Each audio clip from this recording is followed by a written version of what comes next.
You ever have one of those days where a kid asks you a question that just won't leave your head? That's how all this started for me. And I gotta warn you, it gets messy before it gets better. The question was simple 6 words, straight from a second grader with these big, knowing eyes. Does every dad do this? She asked it like she was asking about lunch. But, man, let me back up a sec. It was a Tuesday, cold enough for your breath to fog the window, but not quite freezing. I've been teaching second grade at Riverdale Elementary for more than 2 decades. That morning I was lining up bright notebooks, humming Brown-Eyed Girl to myself, when a classroom door creaked open way too early. Usually that's Tommy Wilson always early, always ready to show off his dinosaur fact of the day, but instead, I saw this little girl balancing on what looked like broomsticks wrapped in duct tape, a blue dress hanging off her like it belonged to someone else, and shoes still wet from outside. She just stood there, didn't even look nervous, just old, like a kid who'd seen more than she should. "I'm Mrs. Langford," I said, coming over slow so I wouldn't scare her off. She looked right at me, chin up, and said, "I'm Grace. Grace Campbell. Today's my first day." And I swear to you, in that moment, I felt like I was talking to someone who'd lived 100 lives already. The other kids trickled in, filling the room with chatter, and Grace chose a desk by the window close enough to see outside, but not so close she'd have to answer a million questions. She participated when called on, smiled politely, but mostly kept to herself. At snack time, she had a chunk of bread wrapped in newspaper. Ate half, wrapped the rest back up, tucked it away like it was treasure. Things started to turn during art class. The assignment was to draw your family. Most kids whipped out the usual: stick figures, houses with smoke curling from the chimneys. Grace's drawing, though, had 3 figures, 2 inside a tiny house and 1 way off to the side, separated by a road. When I crouched beside her and said, "That's a thoughtful drawing, Grace," she didn't say anything at first. Then she looked up at me, leaned in, and whispered, "Mrs. Langford, does every daddy do this?" And just like that, she shut back down, as if she'd never spoken at all. I carried that question home with me, replaying it like a song stuck in your head. That night, while the rain rattled my window, I remembered all the other kids: Jamie with the bruises, Lily who stopped speaking after her mom left, Michael who shut down after his parents' divorce. I've seen a lot, but Grace, she wasn't scared. She was just tired in her bones. The next morning, she was already waiting at the door when I got there, reading a battered library book. "Grandma, Ellie has to rest," she told me. "I like being early. It's quiet." Throughout the day, she worked hard, ate a tiny lunch, and twice I caught her dozing off during reading time, jerking herself awake like it was a habit. At recess, she just watched the other kids from a bench. Then Olivia, chun bubbly, pigtailed, everyone's friend, walked over with a deck of cards. "You don't have to run or anything," she said, holding them up. Grace hesitated, then nodded. "Sometimes it only takes one kind kid, you know?" That afternoon, I tried to get more info from the office. Nothing much in the file. Grace had bounced through 3 schools in 2 years. Emergency contact was her grandma. No listed father or mother, just a note about a leg injury. The phone number for her grandma was disconnected. Next day, same blue dress, another lunch and newspaper. She handled a new blue notebook like it was made of gold. "It's really mine?" she whispered. "Absolutely," I told her. I started leaving extra breakfast stuff on her desk. She'd either banana or granola bar like she was suspicious, but always took it. Her blue notebook filled up with pencil sketches, always that same house, the same road, a kind old woman, a figure standing apart. By Thursday, I'd had enough. I went to the principal. She's exhausted, always hungry, wearing the same clothes, and she asked me the question, does every daddy do this? We need more than a feeling. Budget cuts, his hand were tied. The system never moves fast unless something's burning down. That night, I called her old school. The secretary remembered Grace. Quiet, always tired, grandmother frail. No one ever met the father. On impulse, I drove to the address on file. Turns out, no Campbell had lived there for months. "You're the second person looking for them," the new tenant said. Some man came by, jittery. So now there was a dad out there, but no idea where. Next day, Grace was absent for the first time. Storms hammered the town. Her blue notebook was still in her desk. I shouldn't have opened it, but worry got the best of Mainside, a drawing of a girl alone at a bus stop in the pouring rain, waiting for bus 17 again today. Bus 17 ran way outside town. Something was wrong. I found Olivia after lunch, saved half a cookie for Grace. Said she really liked cookies, but never had any.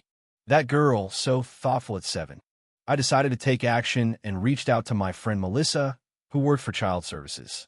Together we pieced it together. No current address, grandma's record spotty, dad's history full of gaps and odd jobs. I couldn't let this go. That afternoon, we drove the bus 17 route in the rain, Melissa and I. Eventually, we found Grace huddled under a shelter, soaked, those crutches beside her. Morning bus didn't come, she said. I'm good at waiting. That killed me. She wouldn't let us drive her home. Grandma says don't tell anyone. But we followed the bus anyway, just to be sure. We watched her get off at the end of a gravel road, disappear into the woods. Eventually, we couldn't take it to followed her to a rundown cabin, a single dim light inside. When Grace spotted us, she called out, Grandma Ellie says you can come in out of the rain. Her grandma Leonore was tiny, fierce, proud. You want to know if she's safe? She said, can't blame you. Inside was tidy but sparse, no electricity, with stove for heat. They'd moved 5 times in 3 years. The dad left months ago, promised to come back with something better. Grace, born with leg issues, needed surgery, never got it. Daddy made the crutches before he left, Grace said, matter of fact. A knock at the door, Mr. Thompson from school, sent to find me. Principal's worried. Someone's at the school looking for Grace, says he's her father. Sure enough, Robert Campbell had shown up his story checked out. New job, insurance, a real apartment in Oakage. I want to make things right, he told us, but all I could hear was Grace's voice. Daddy always promises. Word got around fast. Mrs. Bennett, the PTA president, barged in, demanding intervention, threatening to separate Grace from her grandma. Things nearly exploded in my classroom, adults arguing, Grace getting smaller and smaller in her seat, until finally she stood up, voice shaking. Stop talking about us like we're not here. Grandma does everything she can. Daddy always promises. Robert knelt beside her, keys in his hand. This time, there's an elevator, a hospital, appointment set. But we all knew words weren't enough. We went to the cabin, all of us, principal, social services, Mrs. Bennett. Grace showed us her reading corner. Her dad showed us paperwork, lease insurance. The roof promptly collapsed during our meeting. Water pouring in like the house itself was done with all the lies. We evacuated Eleanor, Grace, Robert, the social worker, me, everyone. Mrs. Bennett, finally seeing the real situation, offered her sister's guest house as a safe place. I judged without understanding, she said. Robert confessed later, addiction, shame, a long road back. Please don't promise, Grace told him quietly, just try. And he tried.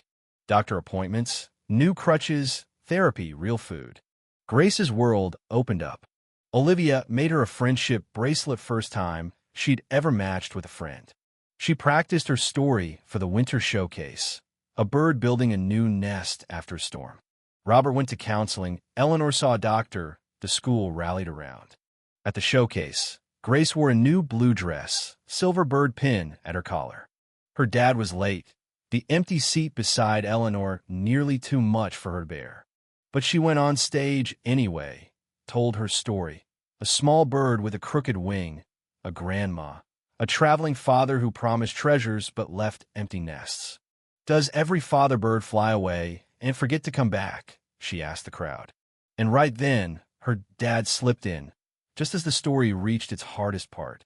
The bird's father didn't bring treasures, just himself, finally ready to stay through storms and sunshine. Grace looked at her dad, and for the first time, I think he really hurt her. Trying every day is the most important promise of all, she finished, and the place went wild. Olivia hugged her, the crowd cheered, but what mattered was her daughter was there.